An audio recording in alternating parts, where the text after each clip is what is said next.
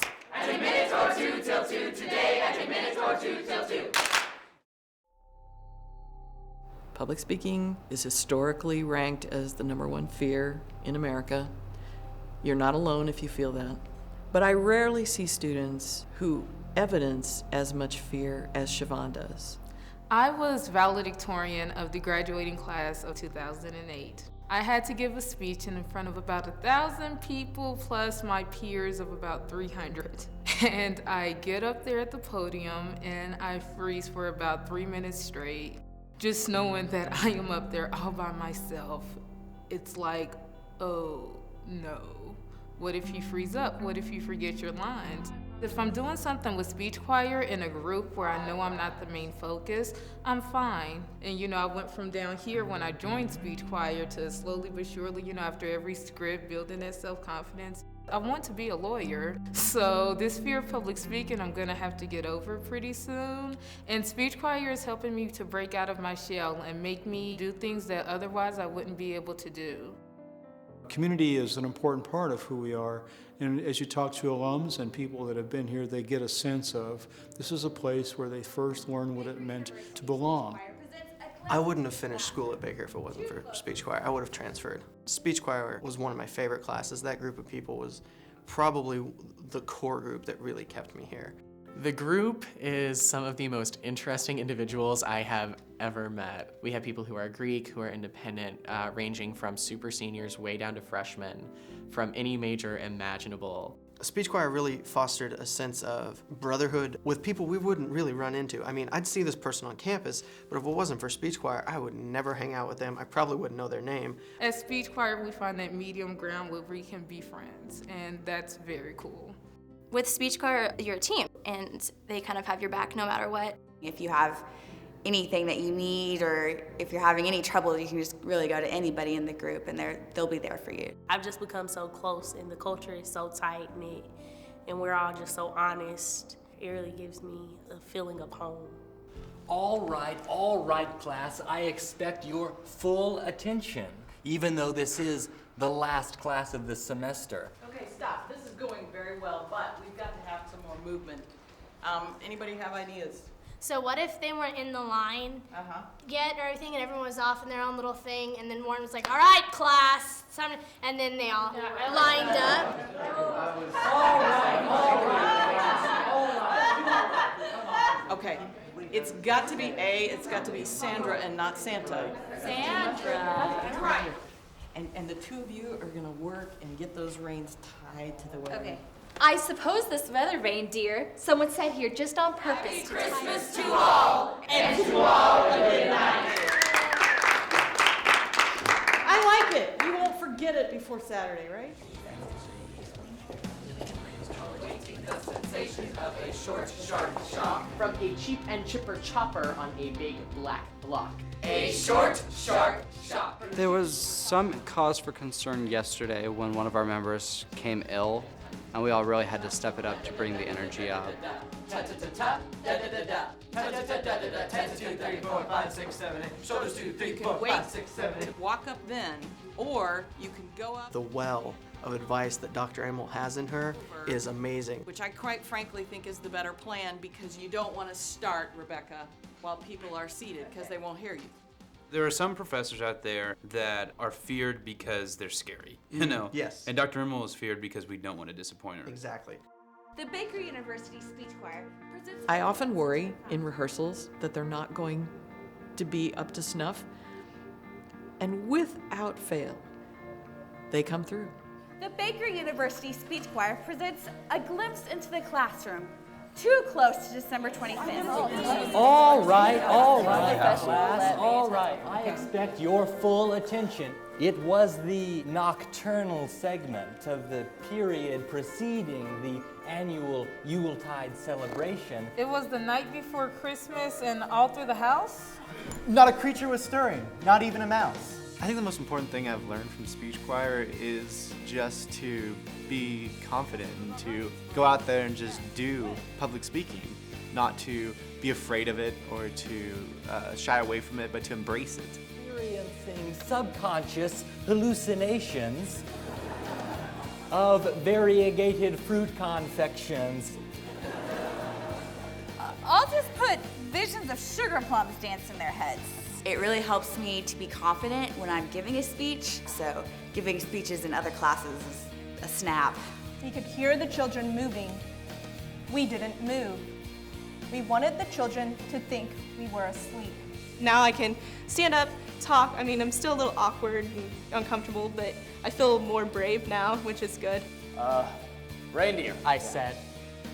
I shut the window and walked about. We've done so well in the past with everything we've done. I was really confident this was going to be a big hit. I wasn't worried that it was going to be anything less than excellent. They stopped talking, but I could hear them moving. They made sounds. It's kind of a trial by fire. After going through all of those different performances, it really takes a lot to face me. A bundle of toys he had flung in his bag, and he looked like a peddler, just opening his pack. The first speech choir script I ever did, I only had one line. Now I am doing scenes and improvising, and I've grown as a speech choir member. I speak out more in classes, and I do things that old Shavon wouldn't do. Speech choir has just helped me a lot, so I thank it. And one day when I'm a multimillionaire, I too will give a giant donation so that the speech choir members of that day can do this. Ecstatic Yuletide to the planetary constituency. Happy Christmas to all, and to all a good night.